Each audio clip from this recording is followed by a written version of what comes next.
Muy buenos días tengan todos ustedes. Es un placer para mí estar en esta que será nuestra primera sesión sincrónica de este módulo 5. Comenzamos presentándome. Como ya les dije en un mensaje que les envié, mi nombre es Álvaro Fabián Torres Rivera. Tengo 38 años y soy de Durango, Durango. Mi preparación académica, bueno, hice una ingeniería de jovencito, ya de grande una licenciatura en lenguas, que es lo que me gustó, una especialidad en docencia, una maestría en lingüística, algunas certificaciones internacionales que prueban que sé enseñar idiomas y algunas otras certificaciones que prueban que sé hablar inglés. Como pueden ver, pues bueno, eh, todo mi perfil es como maestro de inglés y de idiomas. Sin embargo, me invitaron a los módulos 4 y 5 y con gusto acepté. Intento siempre hacer un mejor trabajo.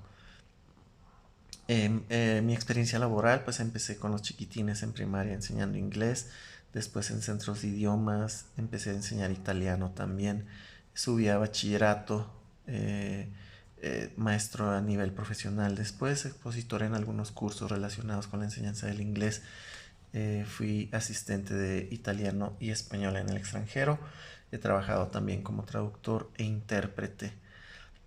Las materias que he impartido van inglés en varios niveles, hasta materias en inglés como literatura, lingüística, etcétera. La manera en que vamos a trabajar es que el lunes les voy a enviar instrucciones así como el enlace para la sesión sincrónica. Esperemos que ya esté disponible. Voy a entrar todos los días a la plataforma, incluidos los fines de semana, incluidos porque no me lo exige el trabajo. Sin embargo, sábados y domingos entro solo para responder dudas o preguntas sobre las actividades. Es cuando más envían actividades y mandan mensajes con dudas. Casi siempre voy a estar disponible de 8 de la mañana a 2 de la tarde.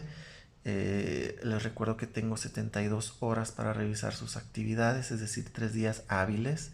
Si me envían una actividad el viernes por la tarde, tendré hasta el miércoles para revisárselas. Sin embargo, trato siempre de revisarlo en menos de 24 horas. A veces se puede, a veces no.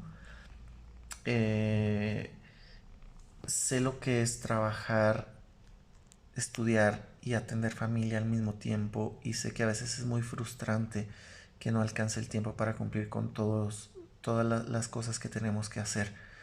Entiendo eso, yo mismo lo viví y es por eso que conmigo no tendrá ningún problema si por algún motivo no pudieron entregar sus actividades integradoras en tiempo. Con gusto les voy a dar una extensión. Incluso no tienen ni que decirme la razón. Espero que todos tomen esto con responsabilidad y no estén dejando las cosas a mero al último o pidiendo extensiones solo por pedirlas. Intentemos hacer todo en tiempo, pero tengan la tranquilidad de que si algo llegara a pasar, ustedes pueden pedirme la extensión. Ojo, solo puedo dar extensión en las actividades integradoras, en los foros, en las actividades de práctica, en todo lo demás no tengo las facultades para hacerlo. Las extensiones se terminarán el último domingo, es decir, el domingo de la cuarta semana antes de la medianoche. A partir de ese momento ya no podré dar más extensiones. Es decir, la última semana del proyecto integrador no podré dar extensiones. Les estaré recordando de esto en cada sesión. Les pido que la comunicación sea preferentemente a través de plataforma. Cuando me envían correos electrónicos se van al spam, etcétera. Entonces, que sea a través de plataforma. Saben y tienen la seguridad que en 24 horas máximo habré leído su mensaje. Los invito también a usar el foro Aprendiendo para externar cualquier duda o pregunta, y también pueden enviarme algún mensaje. Una pregunta muy recurrente: ¿a qué grupo pertenezco? ¿Qué campus estoy? ¿Qué generación soy? ¿Qué grupo? ¿En qué grupo estoy? Todo está en la nomenclatura. Tomemos este ejemplo. M5 C1 G1 6-004. M5 significa módulo 5, C1 significa campus 1, G16 significa generación 16 y el grupo es el 4. Así pueden desglosar su nomenclatura y saber el campus, generación, grupo y módulo al que pertenecen. En este módulo vamos a cubrir 3 unidades. Una unidad por semana y la cuarta semana va a ser la semana de integración, es decir, vamos a juntar todo lo que hemos aprendido en este tiempo. La unidad 1 es argumentos y textos argumentativos. Antes de comenzar, muy importante, les recomiendo que revisen la rúbrica y lean también los aprendizajes esperados. ¿En qué los van a ayudar? Al leer la rúbrica van a saber exactamente qué es lo que se les pide que hagan en cada actividad. Así no se van a llevar sorpresas. Al leer los aprendizajes esperados van a saber qué es lo que se pretende que aprendan al realizar estas actividades y ustedes mismos se den cuenta si lo han logrado o no y en qué medida, y así no estemos haciendo actividades solo para cumplir y seguir adelante. Entonces, este módulo, argumentos y textos argumentativos, un consejo, tal vez mal consejo, pero siempre se los doy, es que siempre hagan todas las actividades, la actividad formativa, la actividad socioemocional, que es muy importante, la cual está a cargo el tutor, no yo. Lean todo el material y al final dejen las actividades integradoras. ¿Por qué les recomiendo esto? Saben que si llega a pasar algo y no pueden entregar las actividades integradoras, me pueden pedir una extensión y con gusto se las podré dar. La actividad, bueno, para comenzar vemos algunos conceptos importantes. La tesis central significa la idea principal del texto, es decir, al leer algo, ¿de qué es lo que trata? Esa es la tesis central. Las conclusiones y premisas es a lo que podemos llegar después de leer ese texto. Es decir, la conclusión de un argumento es la proposición que se afirma con base en otras proposiciones de un argumento. Estas otras proporciones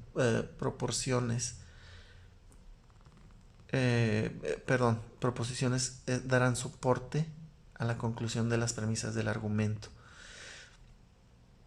Una premisa, por ejemplo, sería: la pintura cubista se caracteriza por la representación geométrica de las formas de la naturaleza. Otra premisa sería: Pablo Picasso es el principal representante de la pintura cubista.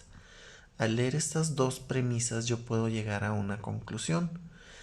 La pintura de Pablo Picasso se caracteriza por la representación geométrica de las formas de la naturaleza. Es decir, fui reuniendo, por así decirlo, pistas o datos y al final llego a una conclusión que sería ahora sí que la suma de todos los datos que he leído. No sé si me explique.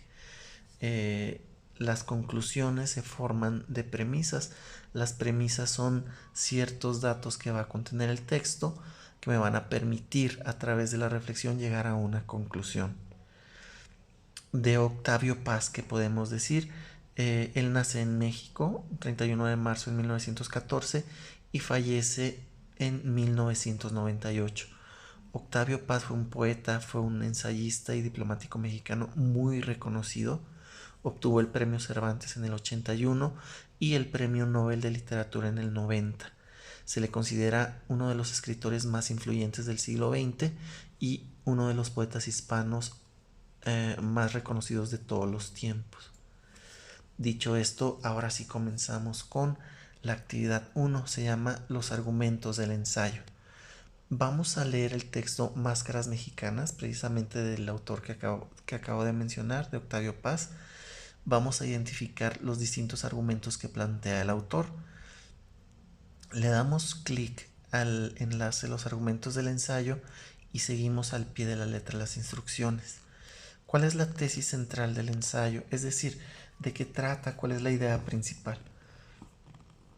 Número 2. Vamos a identificar al menos 3 argumentos que plantea el autor, los analizamos y los dividimos en partes. Recuerda que el argumento puede tener más de una premisa, lo podemos incluir. Una premisa o dos premisas o tres premisas, es decir, algo que diga Octavio Paz en su texto y la conclusión a la que nosotros llegamos. Las premisas se sacan del texto, pero las conclusiones son propias, se sacan de nuestra reflexión. Igual el argumento 2, igual el argumento 3. ¿Cómo sé que voy a cometer plagio y se me va a penalizar? Si busco la conclusión en internet.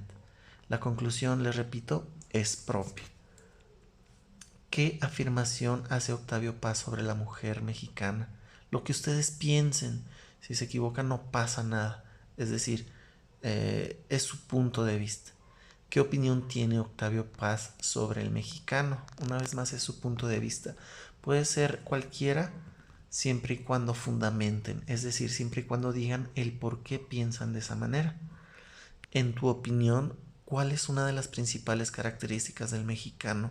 Argumenta tu respuesta planteando sus premisas y conclusiones. Si lo quieres, puedes indagar otras fuentes de información.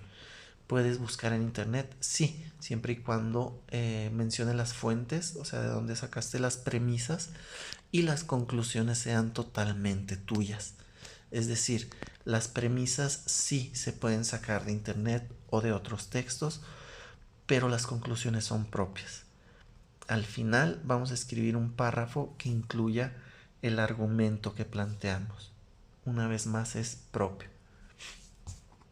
La actividad 2 se llama escribir con argumentos. Vamos a leer el artículo de Guillermo Cárdenas Guzmán, Los retos de la lectura en la era de Internet. Vamos a investigar otras fuentes, es decir, en Internet o en libros. Más información sobre el tema que se aborda en el artículo. Recuerda que siempre debemos de mencionar de dónde sacamos lo que leímos. Vamos a reflexionar la siguiente pregunta. ¿Cuáles crees que son los principales retos de la lectura en México en la era de Internet, en nuestra era que todo es digital? ¿Qué retos tiene la lectura en México? Escribimos en un documento en Word 3 argumentos que respondan a la pregunta. Recuerden que cada argumento se va a formar de premisas y conclusiones. Premisas que se buscan en internet o en libros y conclusiones que son propias a partir de eso que encontramos. En el mismo documento hacemos un ensayo, 2 cuartillas, a partir de los 3 argumentos que hemos realizado. Al final vamos a grabar un audio en donde vamos a platicar de qué trata el ensayo y cuáles son los 3 principales argumentos, es decir, como un resumencito. Grabamos el audio, lo subimos a una nube, ponemos el enlace al final del ensayo.